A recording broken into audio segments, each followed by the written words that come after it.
Bonjour et bienvenue sur la mécanique universelle. Alors aujourd'hui nous sommes le lundi 27 décembre 2021 et je continue ma lecture du livre écrit par Will Durant, Vie et doctrine des philosophes, un livre qu'il a écrit avec sa femme. Et euh, je suis à la partie qui traite de Herbert Spencer. Donc voilà, c'est la cinquième vidéo sur ce philosophe anglais. Je suis au chapitre 6 de cette partie-là, la sociologie, l'évolution de la société. Donc Herbert Spencer a réfléchi sur tous les points d'évolution de l'humanité. Euh, j'ai jamais lu Spencer. Voilà, je le découvre à travers le livre de Will Durant. Mais je trouve sa recherche un petit peu similaire, justement. Ma recherche est un peu similaire à sa recherche. Et sauf que voilà, elle a 150 ans de moins, donc elle a ingurgité tout un tas de choses que n'avait pas Herbert Spencer à son époque. Et on est dans un autre temps, une autre. Voilà, par exemple, le principe de l'évolution du darwinisme, à son époque, venait juste d'arriver, donc il n'était pas forcément compris, admis, etc. Maintenant, on sait qu'on décline des espèces animales, qu'on vient de la nature, etc. Donc pour moi, c'était plus facile de pouvoir travailler sur l'évolution de l'humanité. Mais en fait, le but était à peu près était le même. Et voilà. Alors, je continue. Avec les ouvrages de sociologie, le verdict est bien différent. Ces gros volumes, dont la publication occupa 20 années, dont sont les chefs-d'œuvre, sont le chef-d'œuvre de Spencer. Le voici dans son domaine préféré. C'est en philosophie politique qu'il est le plus lui-même et qu'apparaissent ses généralisations les plus suggestives. Depuis son premier ouvrage, La statique sociale, jusqu'au dernier fascicule des principes de sociologie, pendant près d'un demi-siècle, son intérêt s'est attaché par-dessus tout aux problèmes économiques et politiques. Il commence et il finit comme Platon, par des considérations sur la justice morale et politique. Personne, pas même Comte, créateur de cette science et du mot lui-même, la sociologie, n'a tant fait pour la sociologie. Dans un volume populaire, alors la sociologie, voilà, ce sont des sciences qui naissaient à son époque. Et tout, tout l'apport de la sociologie jusqu'à présent et le travail qu'elle va continuer de faire, la sociologie, la psychologie, l'éthologie, voilà, combiné à toutes les grandes découvertes euh, de, de la technique technologique, euh, les ordinateurs, le calcul et leur possibilité de calculer tout un tas de choses, vont permettre aux décennies qui arrivent de dire de la mécanique universelle qu'elle a peut-être raison et de réfléchir à la possibilité que l'humanité se dirige vers sa perfection et pourquoi, et réfléchir à tout ce qui est écrit sur la mécanique universelle. Pour l'instant, ça n'intéresse pas grand monde. Les gens passent, voilà, regardent ça un petit peu comme ça, mais il y a un moment où ça va devenir, ça sera pris au sérieux. Le travail que j'ai écrit sur la mécanique universelle, bientôt sera pris au sérieux et sera réfléchi. Dans un volume populaire d'introduction, La sociologie descriptive, Spencer plaidait avec éloquence la nécessité de reconnaître et de développer cette science nouvelle. Effectivement, elle est très importante. Si le déterminisme est juste en psychologie, il doit y avoir des rapports réguliers de cause à effet dans les phénomènes sociaux. Et le savant qui voudrait étudier à fond l'homme et la société ne se contentera pas d'une simple chronologie historique comme celle de Tite Live, ni d'une histoire biographique comme celle de Carlyle.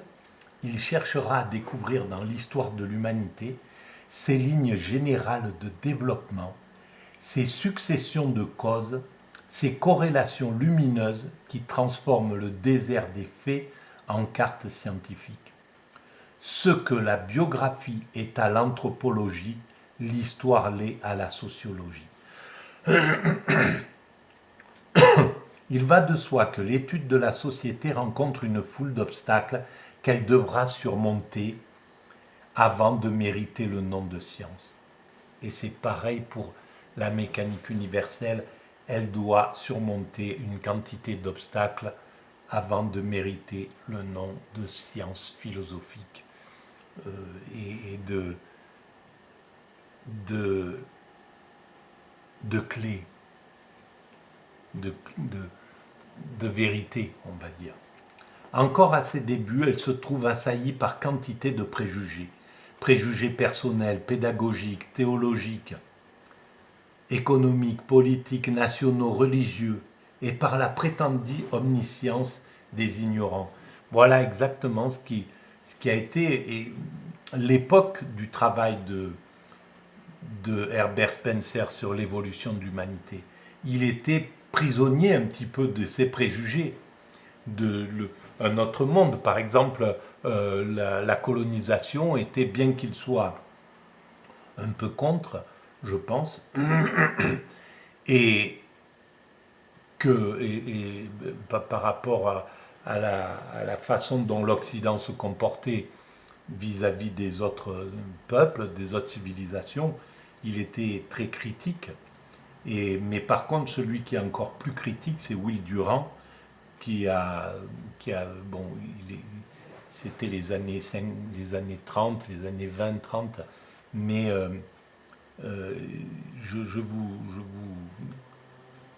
je vous convie à aller lire le peu de choses qu'il y a sur Wikipédia à son propos. C'est très intéressant sur son engagement de Will Durant philosophique. Et donc là, on peut voir un homme fraternel et une belle âme.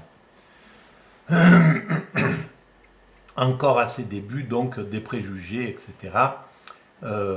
On raconte l'histoire d'un Français qui, au bout de 3 semaines de séjour, se proposait d'écrire un livre sur l'Angleterre. Au bout de 3 mois, il constata qu'il n'était pas encore tout à fait prêt, et au bout de 3 ans, il conclut qu'il ignorait tout du sujet. Bon, ben, les Français, à l'époque, avaient, à l'époque d'Herbert Spencer, avaient une presse bien particulière sur leur égocentrisme. Mais je pense que leur vision n'était pas si injuste que ça.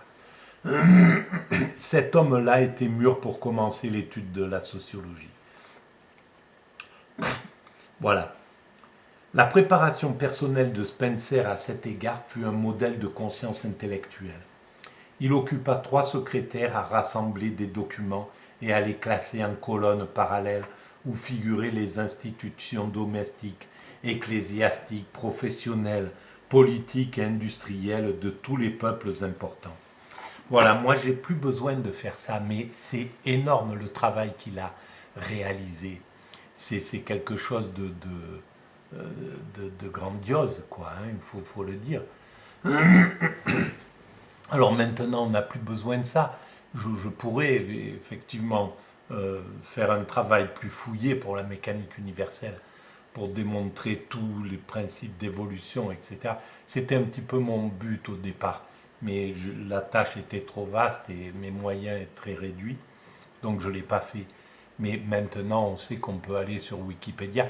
Rien que ça, voilà, il y a 30 ans en arrière, ça n'existait pas. C'est quand même incroyable au niveau de l'évolution de la conscience, la puissance de ce que réalise Internet sur les esprits humains et partout sur la planète, c'est tout simplement hallucinant. Tout le monde a accès à la culture, c'est incroyable par rapport à ce qui était vécu au Moyen Âge ou au XVIe siècle, etc., par la majorité des êtres humains. Que très peu, très peu nombreux ceux qui avaient accès à la culture. Donc on voit que l'évolution est quelque chose de très important et qu'elle mènera à sa perfection, comme je l'explique sur la mécanique. Donc, il publia à ses frais, en 8 grands volumes, toute cette documentation afin que d'autres savants puissent vérifier ou modifier ses conclusions. À ses frais, et moi aussi je travaille à mes frais. Et voilà, tout ce qui va sur Internet, le site, voilà, je l'ai toujours fait à mes frais. Et la publication n'étant pas encore achevée à sa mort, il laissa une partie de ses maigres économies pour achever l'entreprise. Après 7 ans d'une telle préparation, le premier volume de la sociologie parut en 1876 et le dernier ne fut prêt qu'en 1896, 20 ans plus tard, quand tous les autres ouvrages de Spencer n'intéresseront plus que les antiquaires. Les 3 volumes de sociologie constitueront encore une mine précieuse pour tous ceux qui se livreront aux études sociales, écrit Will Durant. Néanmoins, la conception initiale de l'ouvrage est un exemple typique de l'habitude qu'avait Spencer de se lancer dans les généralisations. La société, pense-t-il, est un organisme qui possède des organes de nutrition, de circulation, de coordination et de reproduction, tout comme l'individu. Voilà, et ça, je crois que tous les grands philosophes qui analysent l'histoire de l'humanité en arrivent à cette conclusion. Et c'est valable pour Aristote qui va partir de l'homme est un animal conscient, etc. Bon, bref.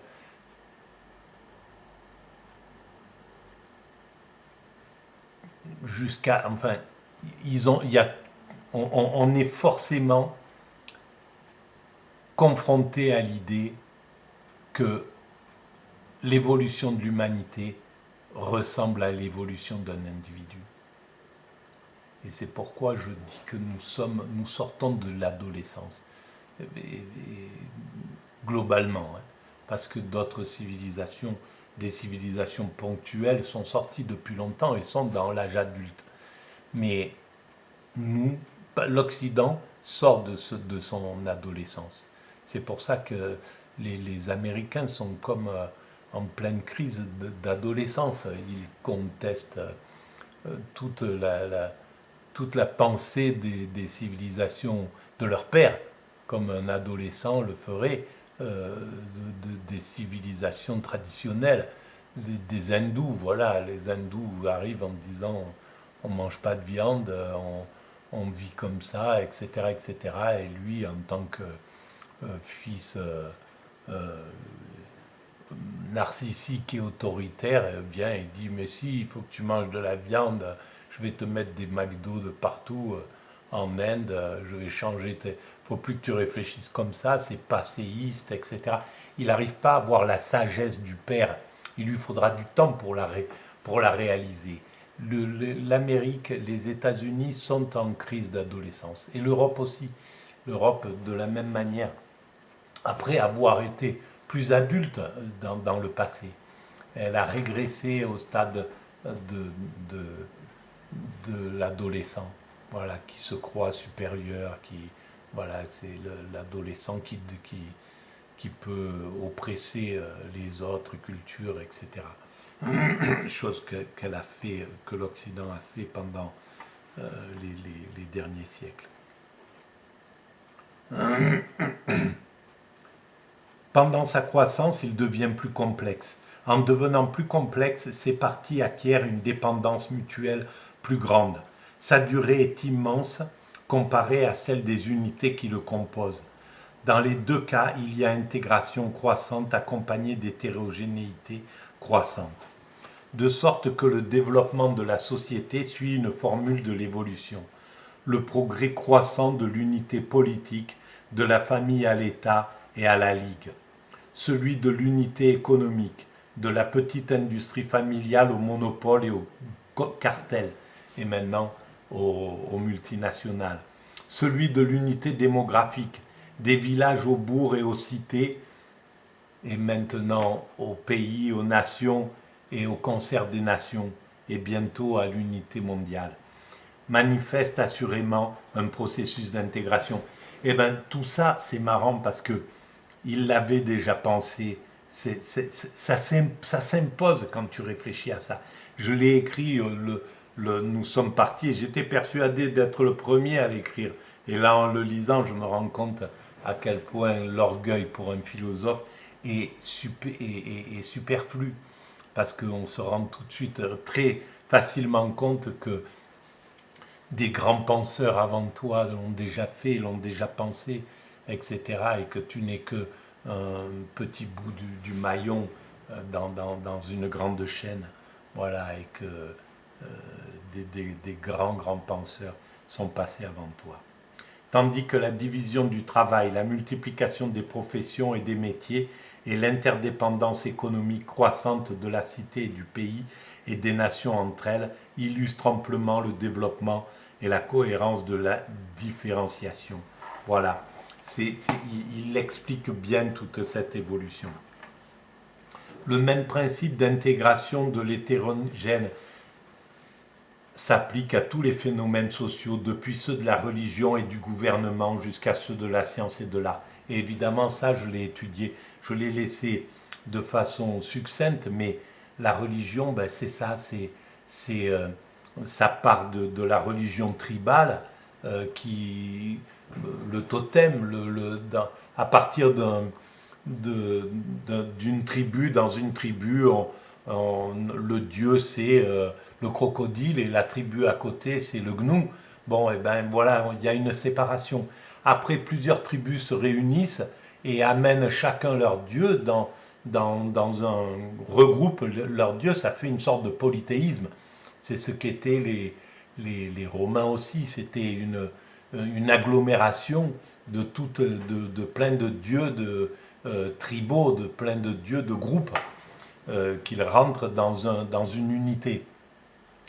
Mais la religion, le monothéisme, il va au-delà, il est au-dessus. C'est pour ça que il y a une évolution, c'est une évolution. Parce que à ce moment-là, il intègre l'ensemble des communautés ethniques, des couleurs, des races, des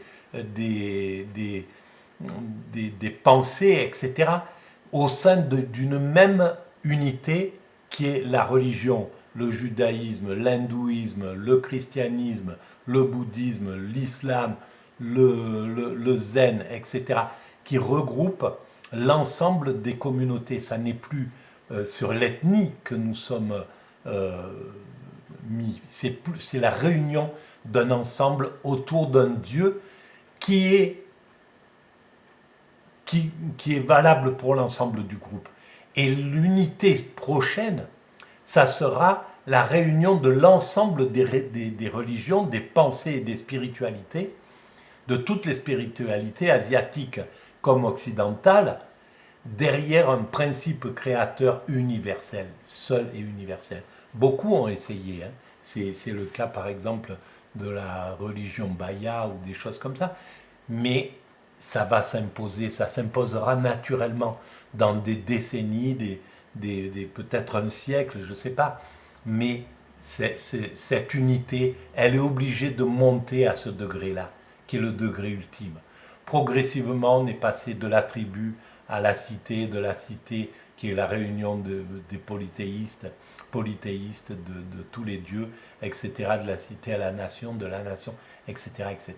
Et on monte comme ça jusqu'à l'universel, dans tous les sens, que ça soit politique, que ça soit sociologique, que ça soit spirituel, que ça soit, etc. On est en train de former l'unité. d'aller vers l'unité. Les premières divinités furent probablement suggérées par des rêves et des revenants. Et moi je pense que c'est venant de l'extase, plutôt. C'est l'extase qui a imaginé les divins, et au moins pour les religions monothéistes. C'est clair que Moïse, c'est l'extase qui l'a amené à comprendre. Jésus, c'est l'extase. Mahomet, c'est l'extase qui l'a amené à saisir, à être en relation avec le principe divin, Abraham, etc., etc. C'est à travers l'extase que les choses se comprennent clairement et que tout saute aux yeux.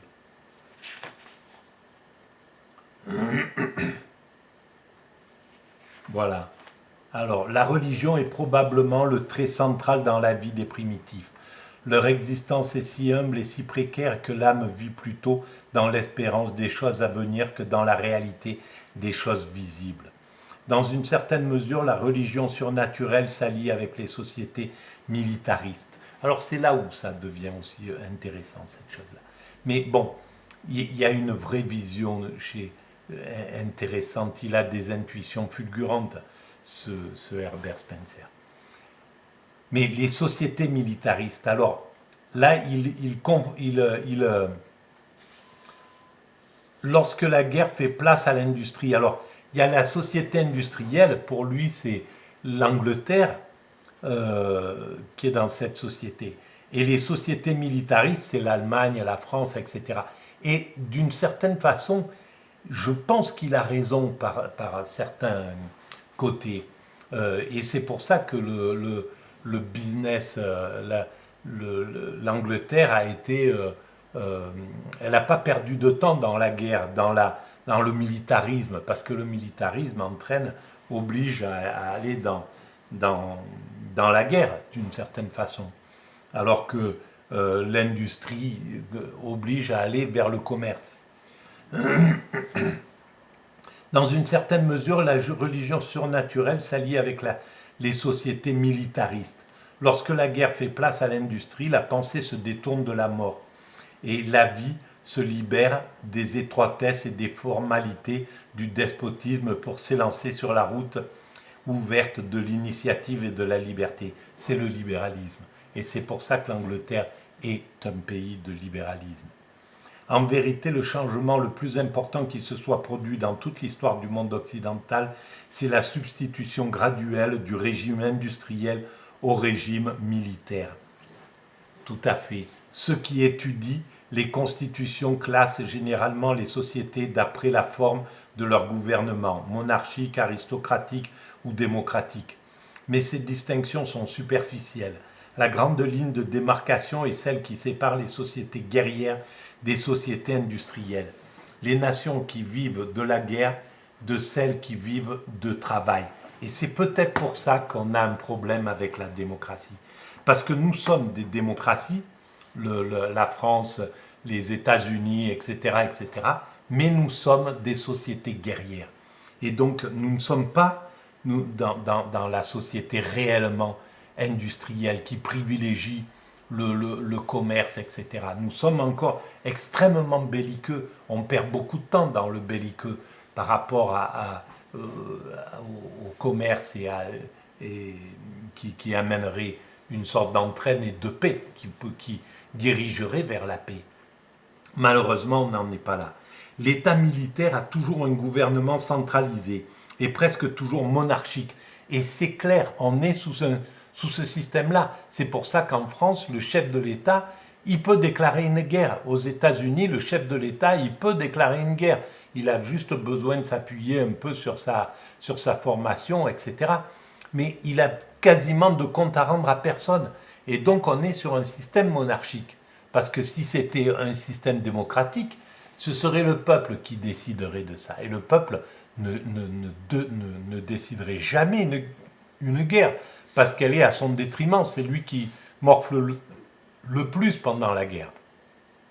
C'est lui qui est la première victime des guerres. Donc il n'y aurait pas de guerre. Et donc on est bien dans un système démocratique mais monarchique sans s'en rendre compte. Et qui est monarchique, que ce soit la monarchie classique ou une monarchie de milliardaires, c'est-à-dire une oligarchie. La coopération qu'il inculque est régimentaire et obligatoire. Il encourage la religion d'autorité, le culte d'un dieu guerrier. Il crée, c'est exactement les États-Unis qui sont allés chercher Dieu pour aller combattre le mal avec Bush, etc. C'est exactement ce qu'a détecté, donc Herbert Spencer. Il favorise l'absolutisme naturel du mal dans la famille. Et c'est exactement ce qu'on vit depuis 40 ans. Il y a eu une tentative de libération de ces bourrins, de ces dominants guerriers et musculaires avec l'époque hippie. Et puis arrivé à la chute du communisme, dans les années 80, c'est le musculaire qui a pris la forme, le mal, le dominant. On est revenu sur le machisme. Et on n'en est pas sorti, on est encore dans cette truc. Et là, c'est extrêmement clair. Comme le taux de la mortalité dans les sociétés guerrières est élevé, alors en Occident, c'est plus l'Occident qui morfle, mais elle tue partout où il passe. Partout où il fait de la guerre, la mortalité est drôlement élevée. Hein. Elles inclinent ces sociétés à la polygamie et à l'abaissement de la femme.